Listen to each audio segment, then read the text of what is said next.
Welcome to the ET special show on the eve of Insurance Day. We all celebrate the Insurance Day on the 28th of June, and it is for that occasion we've got some of the best insurance minds and from the industry to help us understand the quick surge in the insurance need today, as well as how should consumers as well as the industry at large understand this sector when it comes to selling insurance, the mis-selling conceptions and the misconceptions around it. With us today, we have Sarbvir Singh from Policy Bazaar, Shanai Ghosh from Edelweiss General Insurance, and Anuj Mathur from Canara HSBC Life Insurance Company. Welcome all to the ET Special Insurance Day show. I'll start with you, Anuj. Currently, we're experiencing a big surge in the insurance sector. Everybody is concerned whether they are covered on the COVID front, whether they have adequate insurance and the claims around it. Right. How does this sector and the insurance player like you see this surge? Right. So I think insurance was always important and it will continue to be important in a person's life. And I'm glad that we are talking about insurance awareness on this particular day. And particularly in this environment, it's very important for a person to be insured and adequately insured. I'm using these two words separately, insured and adequately insured. So one is that, okay, many a times I've seen people saying that, okay, I've got a policy for 2 lakhs sum assured or 5 lakhs sum assured.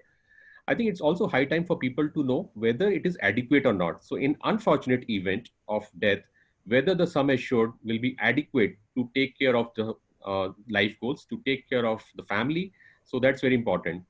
Coming to industry, industry is doing well. And while I think initially there were some issues, we saw in the month of April business going down, May has seen recovery and June is even better. So generally there is awareness now, increased awareness in people about buying insurance. So people have realized the need for protection and the demand for protection is going up. So in last 2 months as a company, we have sold more policies compared to what we sold last year in April and May. So that's a big shift which you are seeing and which is a good shift. Shanai, if I can come to you, Anuj has experienced a 100% surge in the last 2 months. How's been the experience for you? For us also, our growth is also in that range, 100% plus, both in fact, in number of policies, it's even higher. And in terms of premium, it's 100% plus. We are seeing clear trends which mirror the trends that the industry is seeing, which is, that there's huge growth and demand in health insurance. In fact, it's not just a year-on-year growth, it's a month-on-month growth. From where it was in March to April to May to June, every month, we are seeing huge growth. Part of that I would attribute to, the base effect. Of course, we are a new company that we have a small base, but still the month-on-month growth indicates how health insurance is really capturing the attention of the Indian consumer like it should. So far, I think health insurance has always been a conversation that, people talk about, yeah, we must have, but that intent was not getting translated into action. I think, first of all, there's heightened awareness. So one of the things that this pandemic has done has created heightened awareness, not just for health insurance. In my opinion, it's also created heightened awareness for general overall perception of risk. People are talking about what things could go wrong. People are talking about uncertainty and things that you need to protect against. I'll just give you an example, okay? I know someone who's never thought of home insurance. But suddenly in this lockdown, because they can't go to their home and they're stuck somewhere else, they're saying, oh, I think I should have home insurance. So it's coming out, this thought, the threat perception or the risk perception has been elevated. And that's where insurance addresses, because it gives you that peace of mind against that risk. So definitely for us, we've seen a surge in whatever way possible, whether it's in policies, number of customers, website traffic, website leads, so every possible way. And for us, we are also seeing a surge in motor insurance, while the industry is not seeing that right now. But that is possibly to do with a low base. But we are seeing, so far, we've seen growth on all lines almost. Sarbvir, insurance is no longer option but a necessity. And whatever was needed to be done on the awareness front, I think COVID and the pandemic has done it automatically. But when this happens and where this huge surge for the insurance demand, how does a company, because you aggregate all the companies on your platform, in your experience, how does one company do better, or as a sector, what does this insurance industry need to do to make sure that the consumers are taking the right decisions around it? Yeah, Deepak. So I think first I'd just like to place the industry growth in context, because I think both Shania and Anuj's companies are outperforming and doing extremely well. But actually, if you look at the industry on the life side has last 2 months have been difficult. They've had a little bit of decline. Even on the general insurance side, health insurance has been growing a little bit, but the other lines have not been growing. So I think what we are seeing is that it's the digital distribution and the digital players and the digital parts of the insurance companies which are doing relatively well. Agency and the banks have started coming back, but they are still slow as compared to last year. So I think the overall context is that while consumers are looking for insurance, while people, as everyone has said, are looking for protection, but the reality is that it hasn't been easy to get it, right? And one of the challenges, which is now coming back to your original question, one of the challenges, especially on the life side, has been, a simple thing like doing a medical test, right? How do you do a physical medical test in this current environment where, people are not happy to let people come into their own homes, and obviously they're not keen to go to hospitals either. So there are some of these issues. Here, I would say that some of the insurers have been more proactive in figuring out alternatives and options. And in the general insurance side, typically people have allowed telemedicals and video medicals, which allow you to do the medical test remotely, which then allows you to issue policies. So that has helped. On the life side, there are a little bit more restrictions because of the reinsurance front, etc. So there things have been a little bit more difficult. And I think insurance companies win or lose based on the fact that, how adaptable they have been, or they've been able to adapt their products to the reality, which is that the consumer is looking for protection, but obviously at an affordable cost. So if I understand correct, you're saying that there's a huge awareness and thereby search on the online front, but there is also equally a challenge on the offline mode that was always there because of the pandemic. Absolutely. I think people are not as keen to meet other people or go into, bank branches, etc. So there is an element of, substitution that is happening. So in our business, for instance, what we are seeing is that people from smaller cities who traditionally, and I'm now just, using sort of broad strokes, would have bought from agents or from people they knew, right? So insurance, one of the, big things is that people buy from people they know. Irrespective of whether the person they know is an expert or not, remains to be seen, but there's comfort in doing that. So now what we are seeing is that people from smaller cities are now coming to the platform and are buying because there isn't that much of an alternative. So just to give you an example, we were very surprised to see in a recent week that Taran in Punjab, which is a very small city, suddenly rose to the top 5 in our life insurance sales. And when we looked at it, what we realized was that some people over there had figured out that this is a way to buy policies, and obviously, I don't know, they must have told each other or whatever, and it just bubbled up. So what we are really hoping is that once people see that if they buy from a transparent, very direct channel where everything is explained clearly and they declare everything, then they will, stick with us, and they realize that it's better to buy this way. So I think that's kind of one of the trends. Yeah. Anuj, what does this do to your mode of operation? Since a large part was always sold offline, and now, the online is the mode and the channel, what are the changes that you in your company are making so as to reach out to the entire tier 2, tier 3, which is equally, I'm sure, curious and wants to buy? So what are the trends you notice, and thereby what are the digital channels that you're opening up? Right. So, Deepak, it's a very relevant question in today's context. And Sarbvir is right. Actually, the online business is growing by more than 100%. We have also seen similar trend. Offline, yes, there is degrowth, but offline has also become very innovative. So what we did, in fact, we were not aware of this COVID situation 6 months back, but we started digitalizing some of our processes.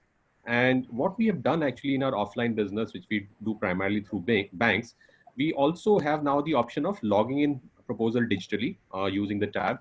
We also have the product presentations which are there in soft copy over social media. So our people who otherwise used to meet face to face, either in the bank branch or in the at the customer premises, now they are using these digital means. So when we talk about digital, it's not just the online business, it's not just the web aggregators, it's also the digital means which are being used by you so-called agents or the bank staff.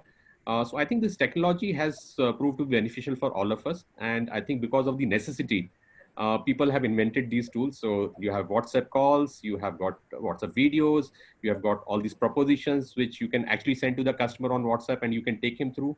And then you can digitally log in. So the business which we are doing on offline in some of these tier 2, tier 3 cities is also coming through these digital means. So technically it's not online, it's not through website, but it is coming through the digital means and it's working pretty well. So our offline channels also have seen not such a big fall. So obviously there is fall, but it's not that big. And thanks to the digital channels which are now available, that we have been able to salvage the situation. And I think it's a myth that people only in tier 1 cities, in big metros, they use digital channels. I just want to clarify that in tier 2, tier 3 cities also, now people are very comfortable using these digital means because they're very transparent. They're able to see themselves, they're able to kind of go to the relevant features and go for the right product.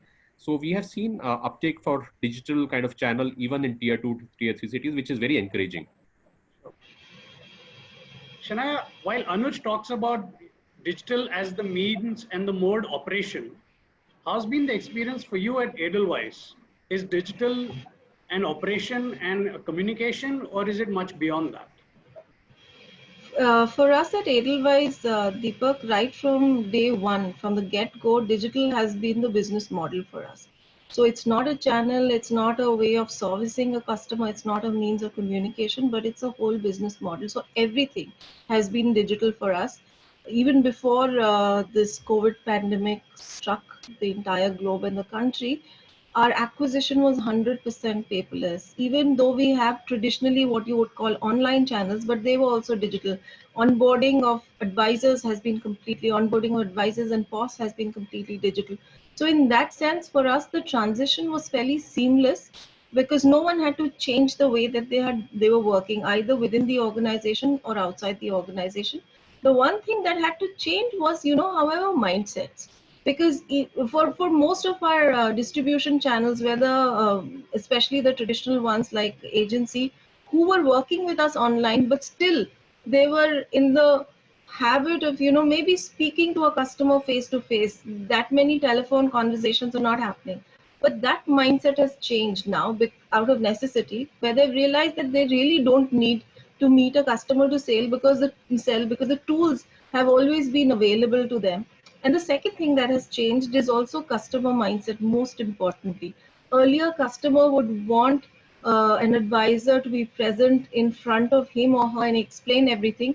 Now, customers are very, very willing and in fact want people to explain it to them over the phone or over video call. So for us, it's been a fairly seamless transaction to that extent, digital, because digital was always our business model. It's never been an offline, online kind of model. So it's always been paperless acquisition for us. And I can, of course, see that more and more insurers are going that way now. Sarabveer, when digital is the reality, it's the new normal for almost all operations, not just insurance selling. What is it that the industry at large needs to now take as the next step? Because there is technology available, right? And now pandemic has forced people to come online and conduct their entire mode and operation online. But then there are equally certain level of dangers, or I would say concerns, that the consumers have. One is the cybersecurity part of it, right? When you're conducting online operations, and you would have, with Policy Bazaar, done enough study and understanding where are the loopholes. The other is the trust level. So the human contact used to build a lot of trust. But with online operations and online selling, how does one bring a human face to this entire piece? Yeah, Deepak, I think you've asked a very good question, and it's something that at Policy Bazaar we've been sort of working on for over 10 years now. And I think the challenge, as we've seen in the last 3 months also, is a heightened sense of awareness around service levels, right? That what happens if, so the reason that typically people prefer to buy through other, people whom they knew, was that in case there was a problem, they could, approach those people and they would get an instant response. And I think what we have been trying to do, and I think the industry is also working very hard on this, is to try and focus on bringing this to life even in a contactless setting. So what it means is that if you have even a small problem, so you see the problem with insurance is that it's a business where everything is based on promise. You pay upfront and you get the service later. So there is always, and imagine in a society like ours, there is always this concern that if I paid, will I ever, see my the future service? So I think we have to make sure that every interaction builds that. So even if someone calls and asks for or sends you an email saying that please change my address or change, the age has been written incorrectly, it could be a very small issue. But if you respond quickly, right? So just to give you a sense, I think now we have in our general insurance side, 40% of all such requests are done in less than 24 hours. And again, this has all been done with the support of the industry because, we are a platform, we can only do so much. But the industry, because of the digital processes, etc., have allowed us to give this kind of service. And each of these small touch points builds credibility. And then the second part of this is the claims experience, because that is the moment of truth in this industry, right? What happens when you get a claim? Because traditionally the concern has always been that my claim may be denied. There could be some, something could happen at that point. So again, they're having a very clear and straightforward process, taking people through the process. Because in any case, a claim is a moment of trauma, right? I mean, there is something wrong that has happened. So you're always a bit, even from a behavioral perspective, a bit disorganized. And I think that's where, having clear process and, a timeline helps a lot. And again, I think the industry is doing a lot. I mean, and I think it's something that all of us have to work further on, because the more the promise becomes real, you will find that people will, the front end will become easier. The sale becomes easier if the back end is better. So I think that's something which has become much more important now, because we don't have the human element to come in, stitch it up.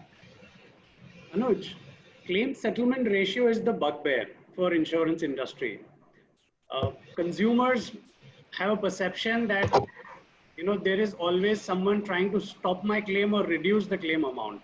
More so also in the general insurance space in auto sector, so to say. How does a company which wants to kill that perception, or at least eliminate as much as possible, go back to the drawing board and start working at it? Because if everything has to become digital and impersonal, and like Sarabhi rightly said, people used to buy medical insurance and life insurance seeing a face so that they can call a number. But much like how the airlines industry now operates, or the e-commerce, where they're building on and winning trust of the consumer who pays and then expects delivery.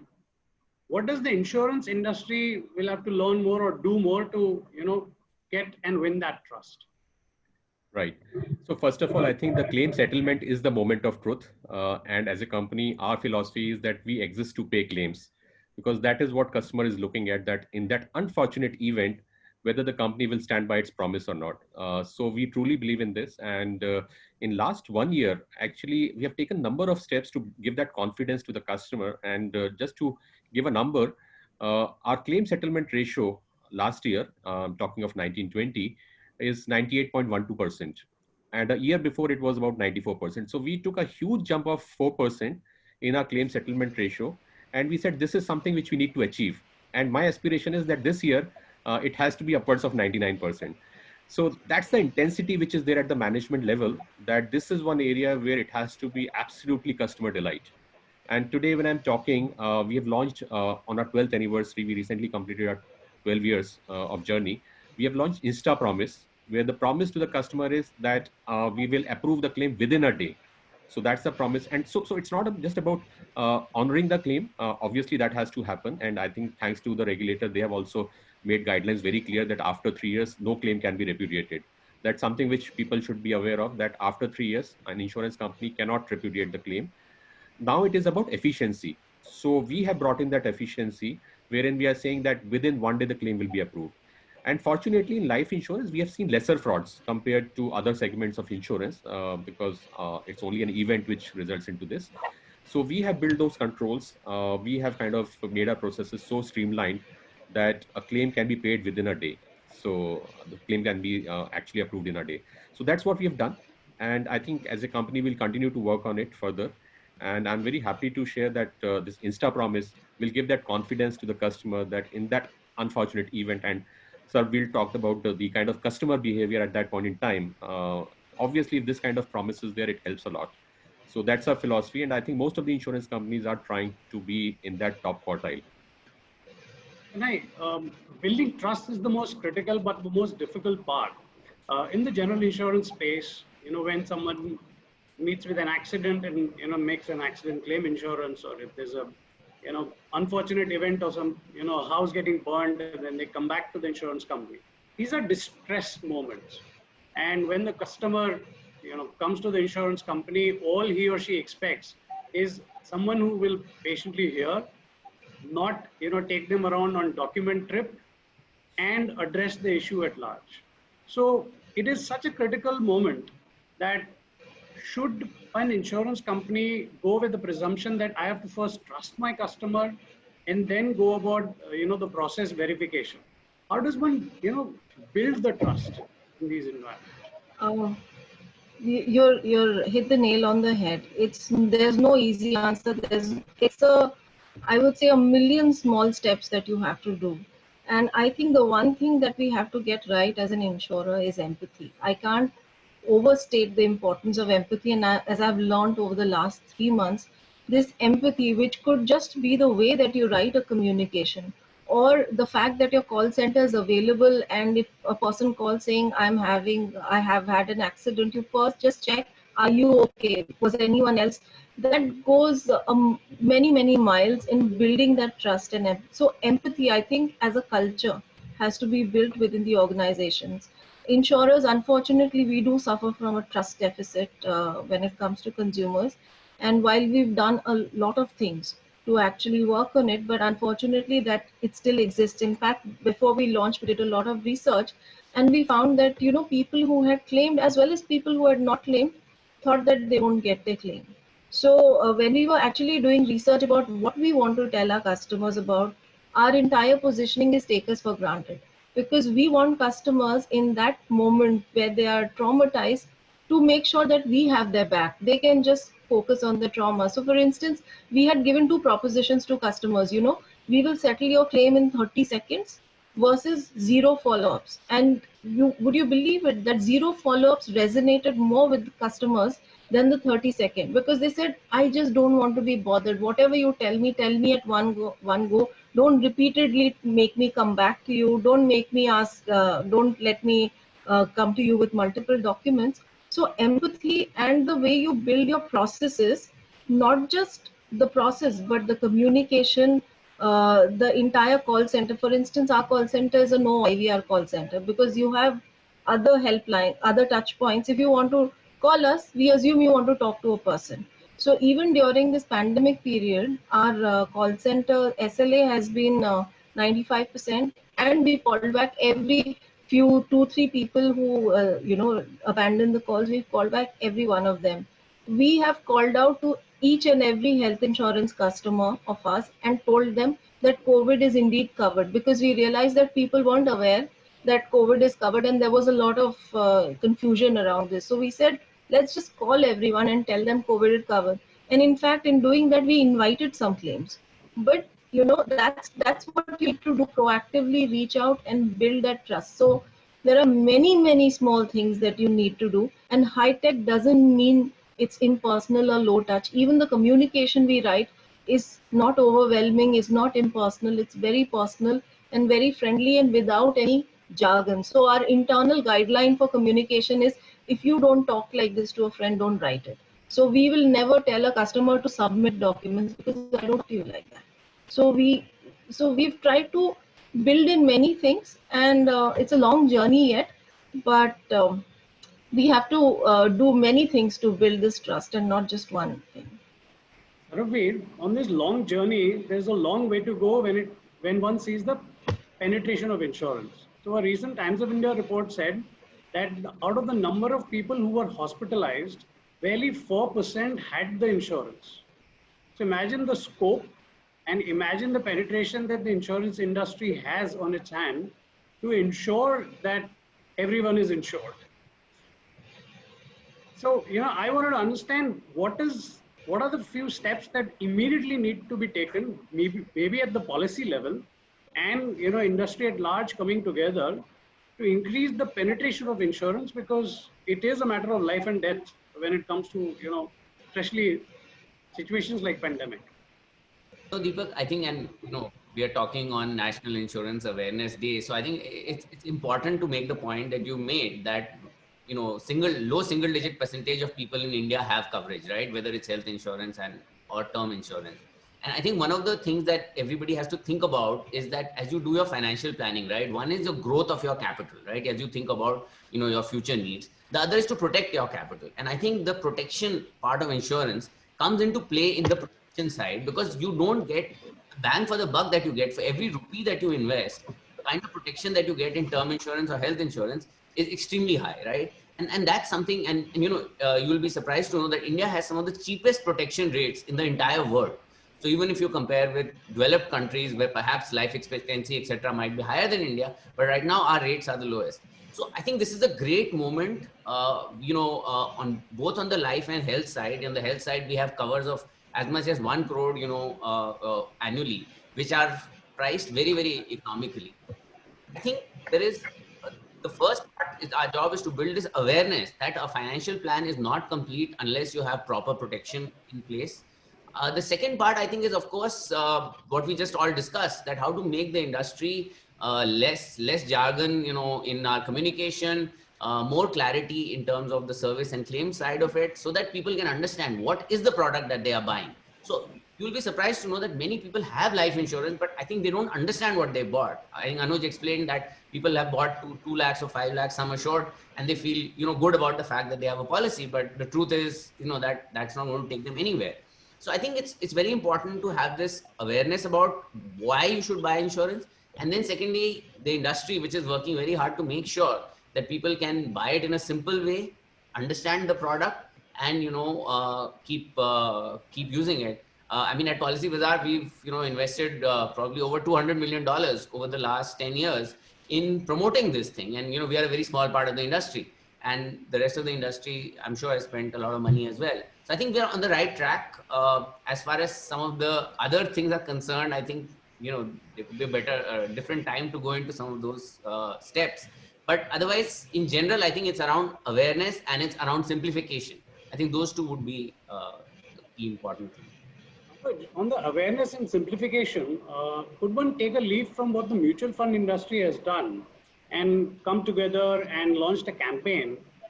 Is it something that the insurance industry also maybe do? I've seen some of the campaigns, but I mean, is there a moment now to do roti, kapda, makan and insurance kind of campaign? Yeah. So Deepak, I think a very pertinent point. And you're right, actually, it's about awareness. So last year, what life insurance industry has done, we got together and we have launched a campaign, Sabse Pehle Life Insurance. So we are trying to create awareness through industry platform of need for insurance. And in fact, I'll also touch upon, because this is National Insurance Awareness Day, that many a times people buy insurance for saving tax. This was the mindset that, okay, we'll save tax. Now there's awareness in people that, okay, as a protection also we should buy. I also want to highlight the third part, which is very important, and I'm talking of living benefits. So life insurance is not just about that I'll get money if something happens to me on my death. No, it's not that. I think life insurance is the only tool, and I'll come to the mutual fund separately, is the only tool which actually guarantees you the benefits for 15 to 20 years. And it's very relevant in today's context when we are seeing interest rates falling, and particularly for people who are approaching their retirement, where the source of income in future is going to be lower. People don't think about this particular aspect, and I thought it's a good opportunity for me to talk about it, that insurance is the only product, life insurance, which offers you this benefit of you can actually buy a product for 25 years, and with a sum assured and with the maturity amount, you can actually plan your life goals. So let's say if somebody has been blessed with child, so that person can actually plan for child's marriage after 25 years, 30 years, that this is the amount which I'll need after adding inflation and all that, and this is the amount I need to save today. So we take that risk on our books, and we guarantee the customer that after 25 years, this is the money which we'll get. And this is one of our actually product which is selling very well in today's context, which is a guaranteed savings plan. which is a guaranteed benefit plan, where we are telling the customer upfront that whatever happens to the interest rate environment, we will pay you this kind of tax-free return. So I think it's my request to everyone, and I think it's a great initiative on part of Economic Times of creating this session, that people should look at insurance as protection as well as savings. And in the past, people have used insurance for savings, also long-term savings. It's really important that we should keep that in mind and look at this as a life goal achievement also. Now, coming to simplification of process, that's very important point which you mentioned. I think industry on a whole has taken a number of steps to simplify. Now, first of all, see, life insurance contract is not as easy as, let's say, a bank deposit or mutual fund, because here we are talking of protection, here we are talking of certain events, and there are many things, and there are many benefits also. So we offer riders. Now, riders, something if customer is opting for, there are conditions which are attached and there are benefits which are there. So they have to be explained properly. Similarly, the medical side of it. So there are certain kind of processes which have to be followed in a long-term contract. We are not selling insurance for 3 months or 6 months. We are selling insurance for 20 years, 25 years. So while I agree that at times the processes are cumbersome, but I think as an industry, we have taken a number of initiatives to make this journey as easy as possible. And Sarveer also talked about medicals being a problem. Now in this environment, COVID environment, we have launched TeleMER. It was always there. So we have increased the limits, and customer doesn't have to visit a medical center, or he doesn't have to ask somebody to visit home to take a sample. Through TeleMER, a doctor calls and ask certain questions from the customer in terms of his or her health and all that thing. And we have made it very simple. So I think it's not that difficult now. And thanks to eKYC, which also has come into play now, that customer actually doesn't have to submit too many documents. So I think all these steps are in the right direction, and buying insurance is not that difficult now as it used to be earlier. And it is going to be far simpler. I think eKYC also as an initiative government has allowed insurance companies. So once this goes, I think customer will be actually, just by giving Aadhaar, will be able to submit everything in one go. Thanks for that. Shanai, taking off from where Anuj left, essentially it comes to keep it simple, communicate effectively, and make it as simple to understand so that people do not get bogged down by understanding so many processes, as long as the communication and messaging is clear. In your space, do you find that also as the manna from heaven, in a sense that people will then thereby have the confidence and then go about picking up insurance immediately as and when required? Yes and no. I do think simplicity and transparency is absolutely the need of the hour, and you would have read a lot about the regulators' efforts in doing this, standardizing of policies, standardizing of exclusions, limiting exclusions. So the regulator has done a whole lot. In fact, the kind of attention that the regulator is paying on health claims, especially what you can exclude, what you can't, what all, I mean, it's immense. So I think there's a lot of work at an industry level that we are doing at making sure that, we make it very simple. But still, I would say that at the end of the day, what is transparency? If you have, say, 10 exclusions, putting those 10 exclusions to the customer may be transparency, but is it simplicity? No. So my challenge to my team has always been that give me a product where the customer will just see one page and one side of one page, not 2 pages, one side of one page, and understand everything that needs to be known about the product. And that will tell the person everything, what is paid, what is not payable. Because even if you communicate 10 exclusions, after the 5th, I think the customer stops reading and registering. So I think that is transparency and simplicity are both important, but they're not the same thing, first of all. I think we still have to go a long way in terms of simplicity. You have Apple products that are extremely complex at the back end, which is what we are, but at the front end, they look very simple, and that's what, we should aspire towards. The other thing is in terms of, actually demand. I think we are working a lot on the supply side challenges, but on the demand side, I think some push needs to be given to the consumer to buy. Like even Sarveer said, there's a lot of talk, awareness, conversation around health insurance. But if you look at the health insurance growth in terms of retail policies, it is still 14%. It is not 50%, while the conversations might have gone up 50%, right? How do you translate the intent into action, give more urgency? I think there is the possibility of looking at the GST on health insurance is still 18% on most insurance products. And if we are looking at affordability, the regulator has pushed affordability by saying please offer monthly. But if we want to add some element to that, if we can look at what the GST should be on health insurance, the other way, I think it's possible to actually say mandate that everyone should have health insurance because it's some, or even life insurance because it's some form of social security. Now that could be under Ayushman Bharat or your group health cover or individual health cover, but everyone should have something. Now the government, at least I think they started out by saying that if you want to run an office, all your employees need to have health cover. So at least some level of the formal slash semi-formal sector hopefully will have. But I think these things are also needed to push the demand while we work on the supply side to actually bring up the penetration in the country. And it's not just about health insurance, even car insurance. While we think that it's not important, but we've actually had instances where people are traumatized in current environment where public transport is not available. Your own transport is a lifeline.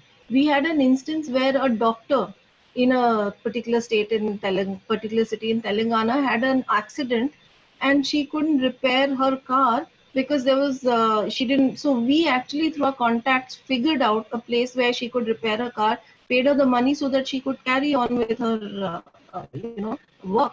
So there are many dimensions to how insurance can help, and health insurance of course is top of mind right now, but even fire insurance, ask businesses how important fire insurance is for them right now.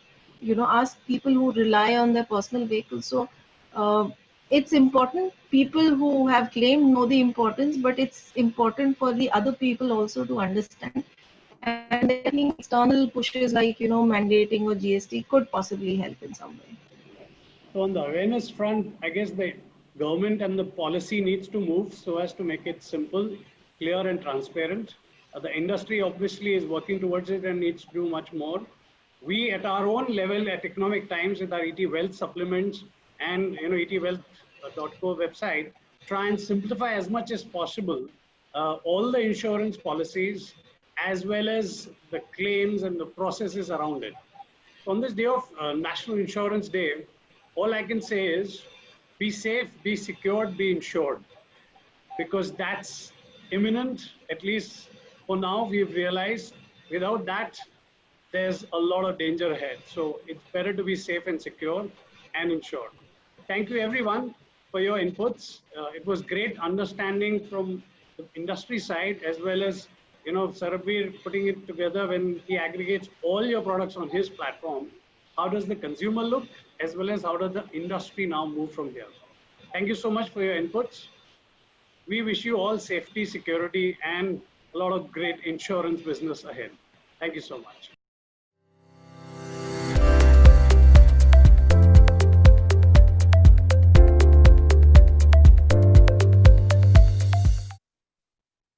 Welcome to Economic Times. I'm your host, Pallavi.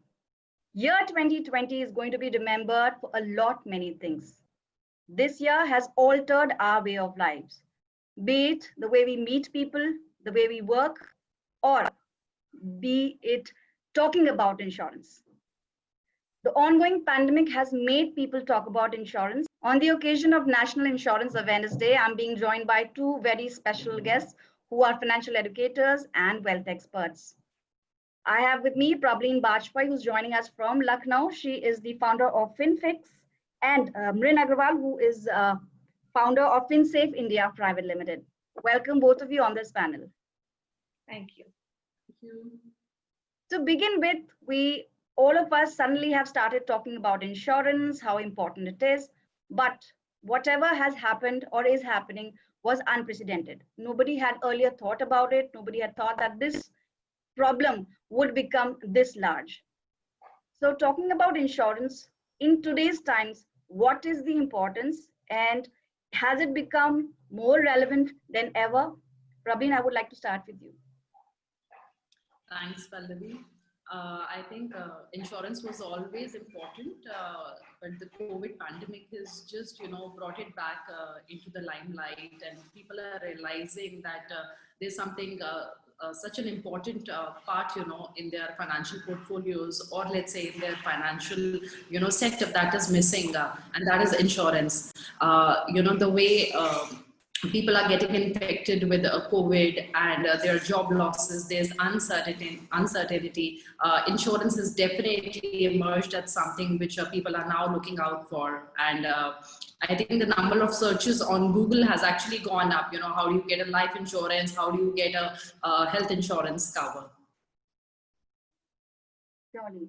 In fact, as ET spoke to different corporates, different companies from the insurance sector, all of them unanimously said that there has been 100% surge in terms of the queries people are posting on portals.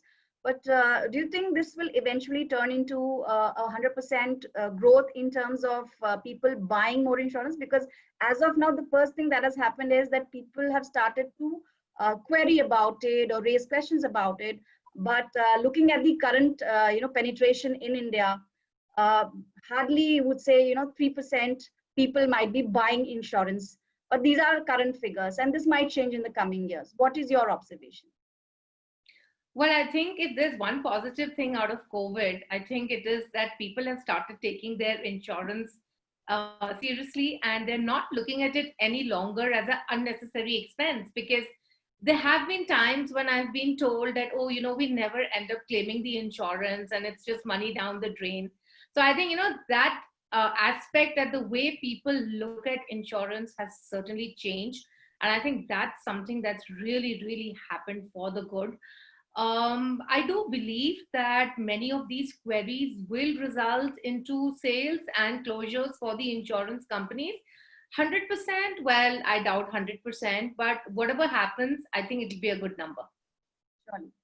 Talking about insurance, there are different kinds of insurance, and even the penetration levels are different for health and for life.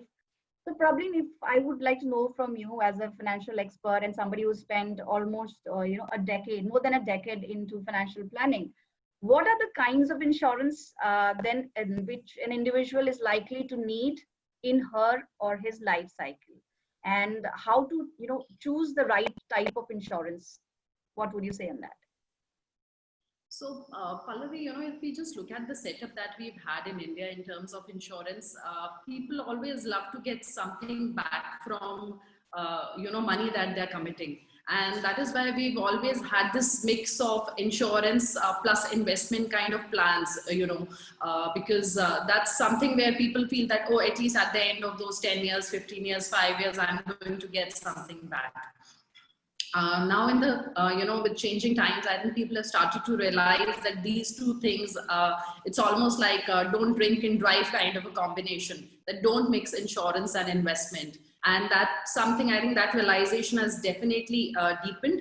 And now the two primary insurance, which an individual or a family would require, the first of course is your, life cover, a term plan.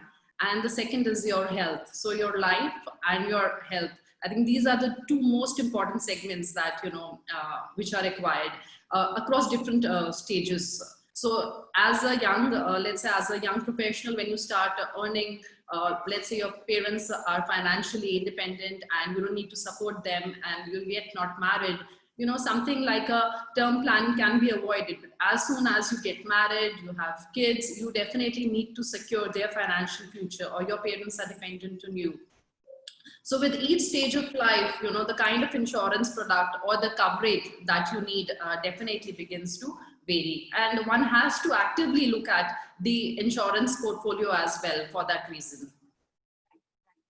We've talked about why we need insurance, what kinds of insurance are there, but there's another very important aspect is when should we buy insurance? As Praveen rightly said, that there could be milestones in your life, you're getting married or you get a job or you have dependents, and then you have to choose the type of insurance that you would need. So in your opinion, how should one choose it, and what are the different factors on which it is dependent?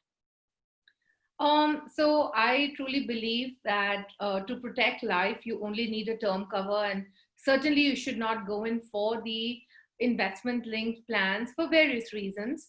On the term cover, it's good to look at the claim settlement ratio as a percentage of the number of claims paid out and as a percentage of the amount paid out as well. So a combination of looking at the premium, the claims ratio, the sort of company that you're buying it from would be a good way to start on the term insurance. As far as health insurance is concerned, I think there's so much to look at. You know, earlier on, you would typically look at exclusions in the policy and probably the waiting periods. But I think what has really come out now is that it's very important to look at things like what is the room rent limit, or, you know, what are the exclusions in terms of the consumables. So typically consumables, and in the COVID era definition, your PPEs were not included, right, till recently.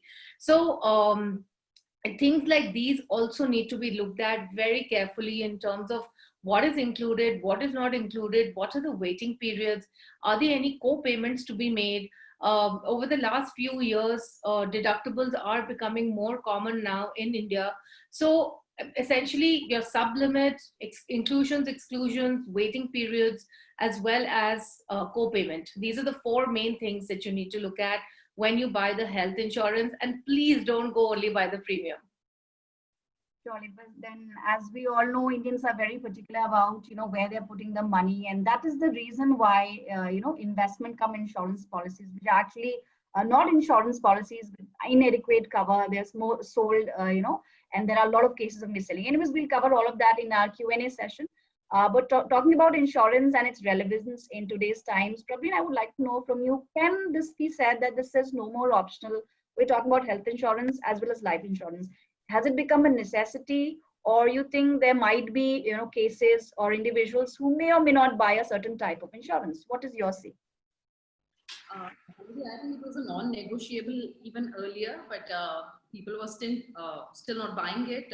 Again, you know, for the typical reason that, I need to pay so much for the next, let's say 20 years, and what do I get back? I don't get back anything, like a simple term plan, you know. So that mentality, I think, where you're not able to, you know, come out of that, what am I going to get back from the money I'm committing, I think has always, spoiled the party.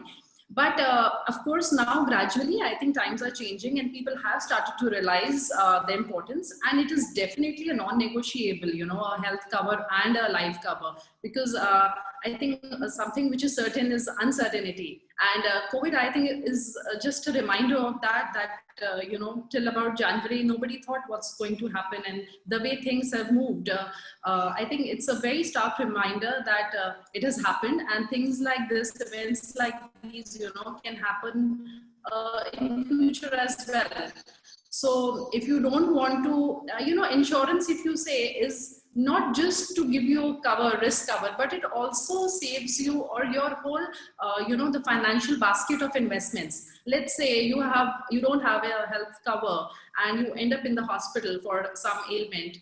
You may just end up, you know, paying 5 or 10 lakhs, which has been your saving till now as the hospitalization, you know, the hospital bills. So I think insurance is also so necessary, because both your life cover as well as your health, because it also insulates the rest of your portfolio, you know, from such events, that is not disturbed. So because you are catering to what happens, you know, in case of an unfortunate event or something like a, you know, health issue. And just to add to what Prableen has said, there has been a tendency of people or, you know, in general saying that, you know, why would I need insurance? I would rather, you know, invest that amount of money in maybe a different kind of policy, or maybe, you know, different assets that we have here. But in your opinion, how will this change? And it has already, you know, started to see that people are talking about it and people are buying it and things like that. But for an individual, what is your suggestion? What is your opinion when they are doing their financial planning? What percentage or what kind of an exposure should one have to his insurance portfolio in the overall basket that he has of his investments? Well, I mean, that's really dependent on the individual's situation in terms of the number of dependents. Certainly, as far as parents are concerned, they should have a separate policy. and their own policy needs to be really dependent, number one, on the number of dependents and their financial goals.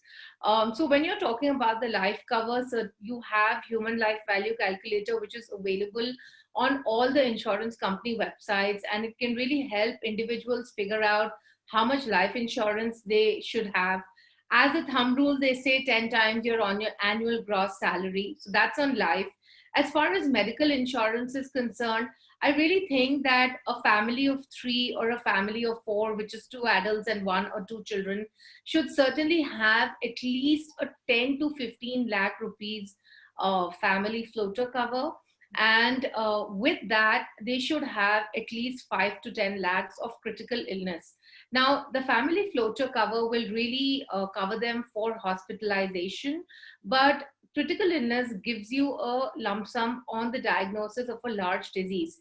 The reason that I'm giving these amounts is that today the cost of medical care is really high, and the, like, smaller illnesses itself cost you like 1 or 2 lakhs to treat, right? So if a person is getting a larger illness like cancer or a kidney disease or something like that, certainly everything is not linked to hospitalization. So the critical illness would help because it would give them a lump sum on the diagnosis of the disease, and it's nothing to do with hospitalization. They can use this lump sum the way they want to use it, essentially, right? So I would say at least 10 to 15 lakhs of family floater and at least 5 to 10 lakhs of critical illness is what a family of 3 or 4 would need. Of course, you have to keep in mind pre-existing diseases and the family history of the family medical history as well. And based on that, you might decide to have higher covers. I'll just like to add something here, Pallavi. I'll just like to add something. Can you hear me? Yeah, sure. Please go ahead. So like Mrin, rightly pointed out that the life cover has to be approximately 10 times of, let's say, your take home annual income. But, individuals must be mindful of the fact that with any additional debt burden that they undertake, they must cater to that part as well through a term plan. So let's say an individual with a 1 crore, term cover, but now has a 50 lakh home loan on him or her, must also cater to that part of, the debt with an additional term. Otherwise, in case of an unfortunate event, half of it would go to repaying the loan only. So the debt must be covered as well with the, when you're looking at your life cover. Rightly so. So what our experts mean is that an important factor which plays while you are choosing insurance is your individual, debts, your exposure to loans, any liabilities that you may be having. All these factors would depend how you should be choosing your cover and what should be the cover amount. We'll try to cover all of this in the Q&A session, which is right after the discussion. But just to take the discussion forward, Praveen, I would like to know from you, as Mrin mentioned about some online calculators and things like that. If we imagine insurance some 10 or 15 years ago, things were absolutely different. And with the coming of web aggregators and online portals, it has become much more easier for consumers who are potential consumers who may be thinking of buying a policy, but before that they want to research. And the availability of information on the internet has made buying insurance much more easier. The way one would compare, mobile phones or any new device that one person might be picking up. Insurance has also come into a category where people do their research, they can compare different companies, different premiums, and then go for it. So do you think that because of digital availability of insurance or digital distribution of insurance policies, not only life insurance, health insurance, and other types of insurance which form a very minuscule part in the entire portfolio, be it somebody insuring their high-end mobile or somebody insuring their laptop or any such thing. What is your say on the digital advent of insurance? What do you have to say on that? I think it's wonderful, the availability of online platforms is a very, very good thing for the consumer, definitely, because I think any consumer is able to now take a much more informed decision. So, going from one office to the other to find out details about a policy, read through a lot of documents, of course, is very cumbersome. When you're there on an online portal and, you get the comparisons, you're able to see, what is being offered to you. It definitely, makes life easier. It helps an individual to have a more, quantitative view on what is being offered. The premium, can be calculated. Although I will again like to say what Rin said, that, don't choose a policy which is just because it's got the lowest premium. That is again one tendency. So a lot of other factors have to be seen, but I think the digitalization definitely has and will play a much bigger role in the penetration of, insurance that we are seeing in India. Rin, you want to add something to the digital availability of insurance and how this has made things much more easier? Or you think there might still be challenges and one must consult a financial advisor, or is an individual in the capability of taking his own insurance decisions? What is your observation? So I think there are a lot of biases that exist as far as life insurance is concerned. And it's really going back. If you look for decades and decades, you've seen your own family members and elders essentially going in with investment linked insurance because that is what was there. So, term plans is something that has just become popular in the last maybe 5 to 10 years, right? So a lot of people still trust the insurance agent and they still go by what the insurance agent is saying. What I would say is that while the digital insurance has made life very easy for consumers to really compare, I think, it is still buyer beware. So you just cannot believe everything that you're seeing out there. And in the sense that you should know what is the type of policy that's good for you. I'm not doubting the information that they're putting out there, but all I'm saying is that these are very good tools for you to get more information. But end of the day, you have to be very clear about what you need, right? And based on that, you need to take the decisions. So what it basically means that it begins with you. It will depend on your liabilities. It will depend on your requirements. You have to evaluate everything on your own and then go ahead with that. On this note, let's start up with the questions that some of our viewers have sent. I begin with Prabli. The first question is quite relevant, and a lot of people, they wanted to know about policies which cover COVID-19. So COVID-19, is it covered by default in all the health insurance policies, or is there any condition to it? Because in the present scenario, most of the companies have to cover it. But is there any instruction from the government? What is the whole thing about it? So let's first look at the life cover, Pallavi. So in case, of death due to COVID, now, will the beneficiary be given the, claim amount? So broadly, yes, for all existing life covers, COVID is covered by the insurers now. And IRDAI had instructed, a couple of months back that all the existing health policies also have to include COVID in the cover that they provide. But of course, for anybody who's now going to buy a term plan or a health cover, I think that is where the main difference would lie from company to company, different insurance companies, because with any such event there is, and in fact in day before's newspaper also it was there that we are definitely going to see a bit of a hike, let's say, in the premiums that going forward, as well as maybe slightly more stringent, health checkups, or they're going to be more careful with, plus your past history, whether you were, you had COVID or medical were you diagnosed earlier. Yeah, so, that is definitely going to play a role. But broadly, the companies have been instructed, to specifically cover COVID, because again, going back to basics, that health insurance in India as a coverage has been so limited. So there are people out there who probably suddenly have felt the need and do not have the comprehensive health plans.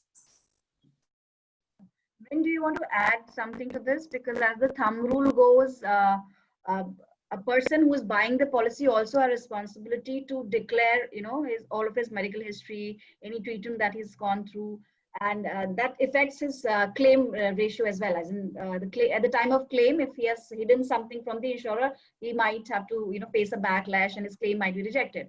So, do you want to add something to this question, since Praveen has already mentioned that all the companies are including COVID-19 health as well as life insurance companies?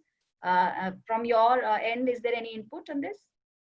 Yeah, so I think, the main thing is that, again, while everybody is including it, I don't know, typically if you see the size of insurance covers that people have taken, they're quite inadequate. If you've got admitted to a large hospital in Delhi, your cost is going to be anywhere between 4 lakhs and 10 lakhs. So I'm not sure whether, the cover that a person has will be, sufficient enough. And, so while COVID has been included in many policies, and now there's a new COVID standard policy as well, the whole point is that, ensure that you have the right amount of cover. And of course, declare everything correctly, because as Praveen also said that, everybody is going to be probably more stringent and about the actual cause of death and stuff like that. So. The second question from Rin. The question is that at what age should I be buying my first policy?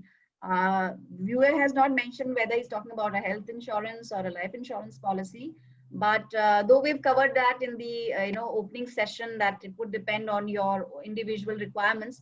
But is there anything to do with age? Because as far as we know, I think premiums are connected with your age. Higher the age, the premiums will go up.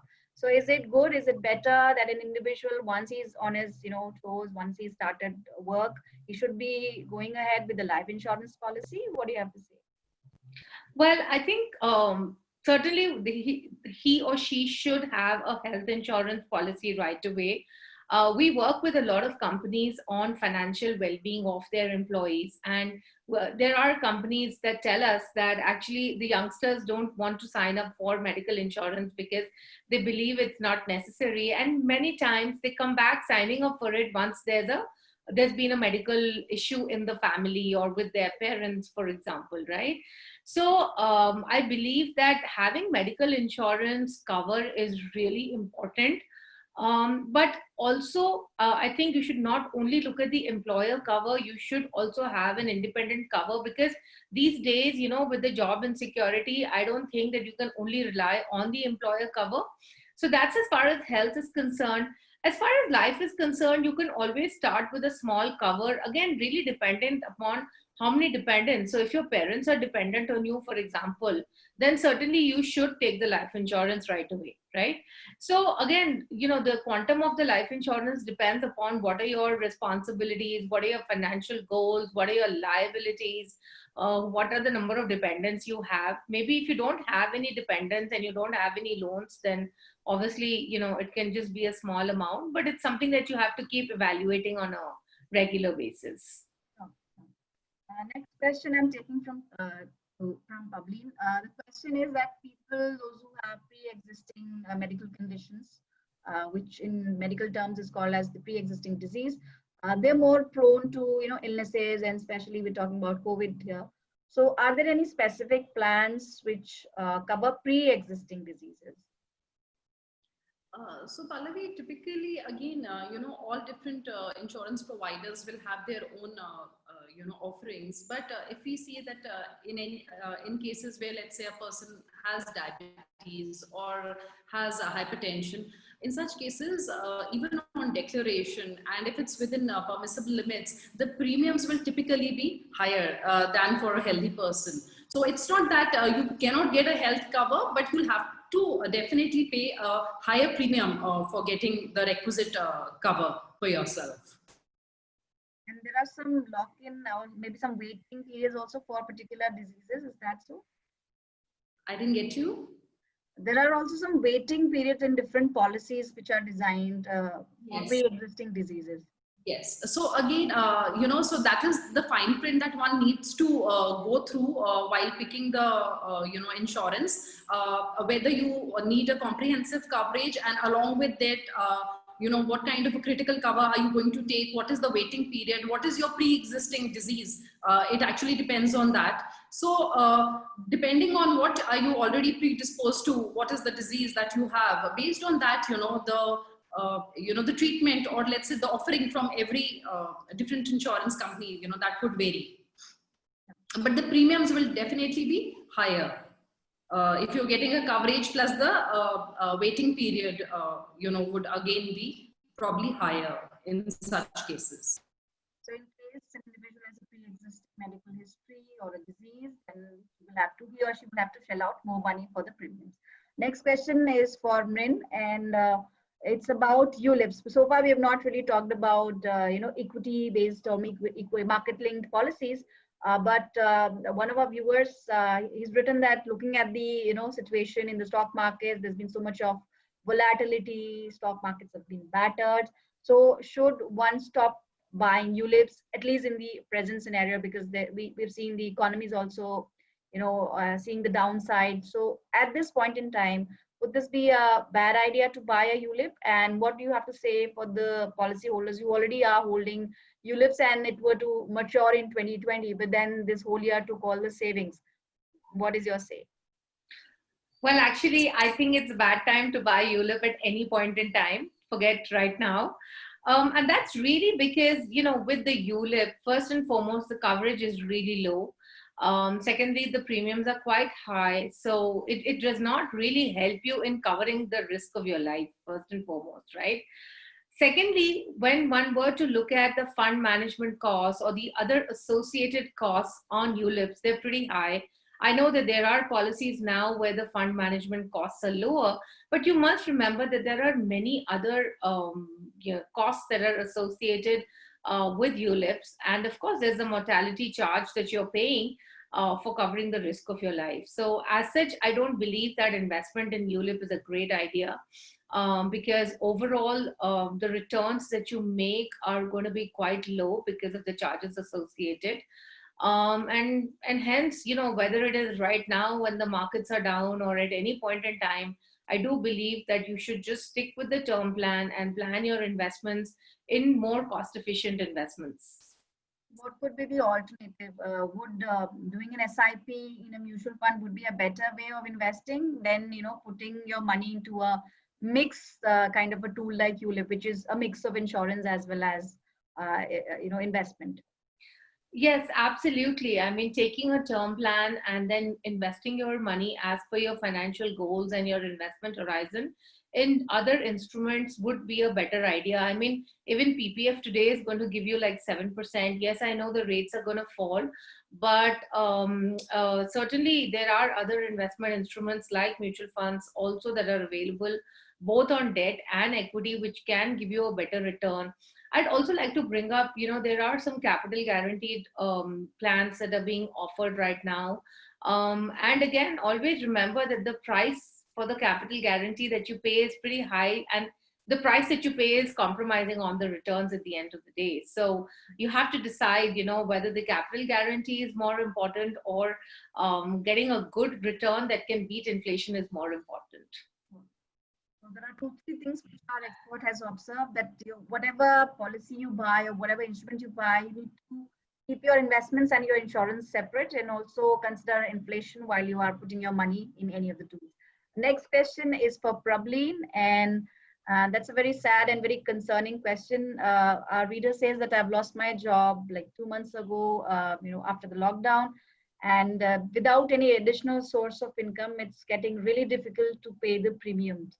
So what can be done at this point in time? If I stop paying the premiums, he's not mentioned whether it's a monthly or a annual kind of thing, but whatever the case be, there are a lot of queries and people who are finding it really difficult, because even for loans, RBI announced a moratorium of 3 months, which was extended for another 3 months.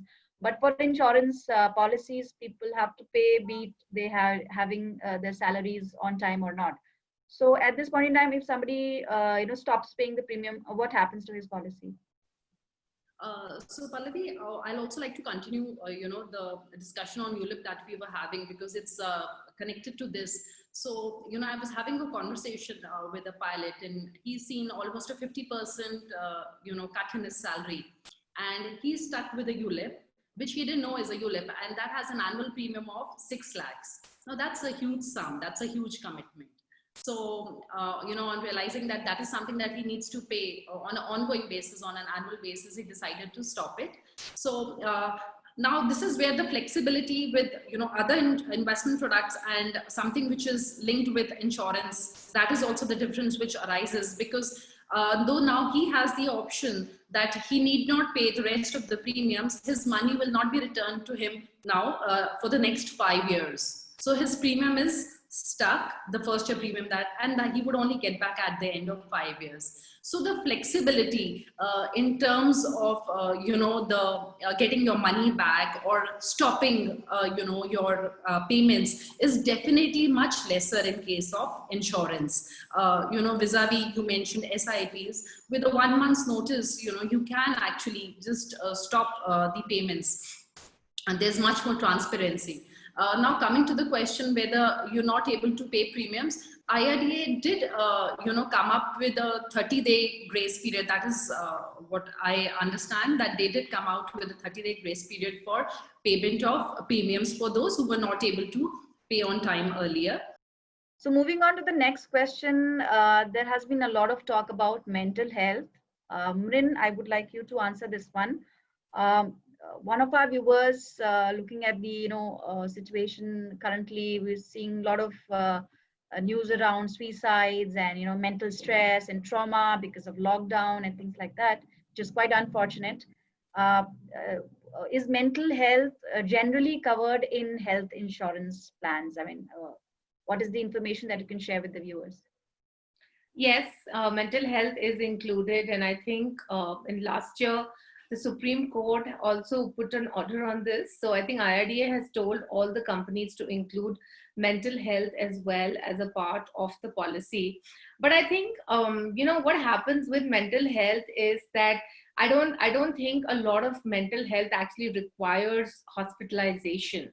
And that's where you need to ensure that your policy includes OPD expenses, because typically, even if you are taking treatment for mental health, it's not going to require hospitalization. I think maybe 15% of cases actually require hospitalization. Most of them are through therapies itself. So I think that's the point to keep in mind, that while the policies do include it, your policy should cover OPD in order for the mental health expenses to actually get covered.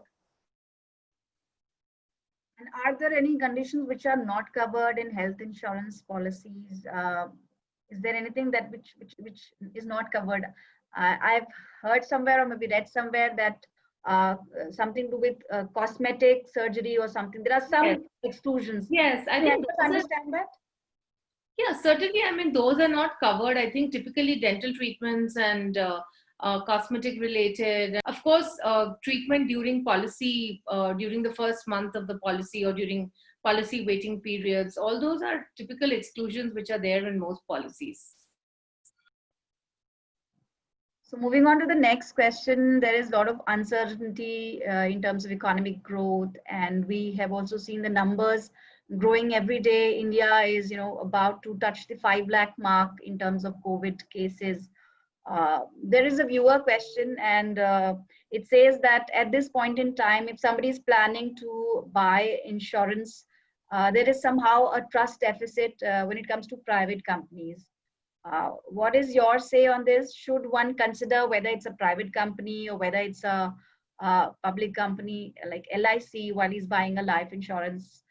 Because insurance is something people don't really read the documents. People still till date, even if you look at the tier 2, 3 cities, they don't like getting into the documentation process. So considering the trust deficit that people have and the trust people have on LIC, what do you say? Does it matter whether it's a private policy or whether it's a public insurance policy? Well, I think, if one were to say that all the features of the policy were the same, right? So, I mean, obviously there might be some changes in the features of the policy, but as long as the features of the policies is the same, I don't think, that going in for the public or the PSU insurance companies is better than, going in for the private ones.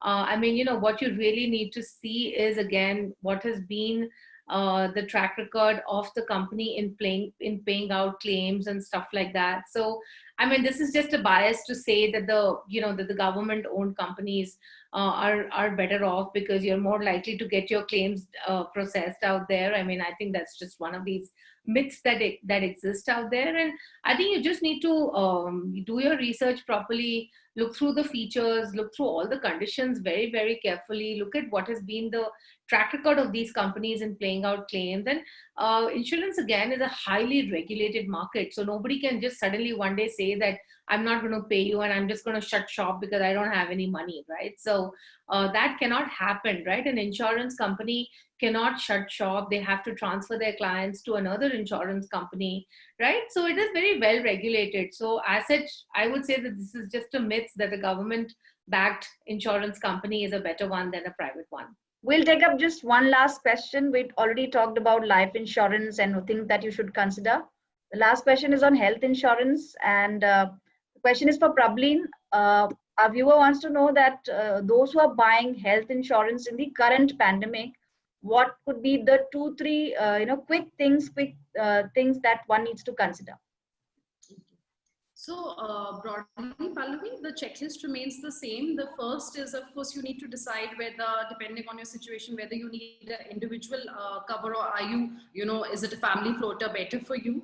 The first is that. Then what has to be the amount of the cover that you require? If you are in a tier 1 city, let's say you're in a city like Mumbai and Delhi, the kind of cover that one would require is different. Then it depends on the number of family members. So the broader checklist remains the same, and of course you need to read through the fine print. What is the copay clause? What is the sublimit? So the rentals, the hospital rooms, what is the amount, the capping there, and other things. Along with that, whether you need to buy a critical illness cover, and if you do, whether it has to be a standalone or a rider with your comprehensive health plan. So broadly, the checklist remains the same for anybody who's looking to buy health insurance. But for people who are already provided for health insurance by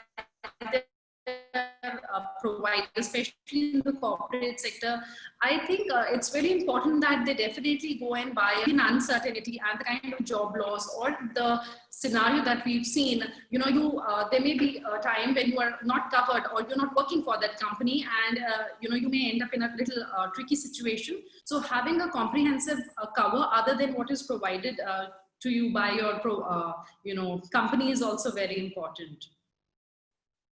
On that note, I would like to thank both our panelists. It was a wonderful, informative session. And thank you all the viewers for being with us in this session on National Insurance Awareness Day. If you have any suggestions, any questions for our experts, you can send in your comments. And thanks for watching and being with economictimes.com. Thank you all of you.